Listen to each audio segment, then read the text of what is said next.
हे बाबा मृत्युंजय महाप्रभु ठाकुरे बाबा धवलेश्वराय नमो नमः। दीपं यदि परम ब्रह्म दीपं यदि जनार्दनः दीपहरत मे पाप पूजा दीप नमस्तुते। धवलेश्वर महाप्रभु संसार सुखी रखंतु। आज शुभ शनिवार रे समस्त श्रद्धालु भक्त मानक आश्रीपद करंतु। मनस्कामना पूर्ण करंतु। कर्म क्षेत्र उन्नति करंतु। ग्रहरिष्ट मान खंडन करंतु। जगतर मंगल करंतु। विश्वर कल्याण करंतु। आपणकर नाम प्रकाश करंतु। सेवकर डाक श्रवण करंतु। समस्त गुआवसा भक्त मानकर मनस्कामना पूर्ण करंतु। महाप्रभु धवलेश्वराय नमः।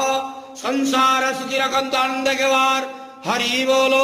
आज शुभ शनिवार रे समस्त श्रद्धालु भक्त मानक आश्रीपद करंतु आनंद के वार हरि बोलो। हर हर महादेव शिव शंभो। बाबा धवलेश्वराय नमो नमः। ओम नमः शिवाय।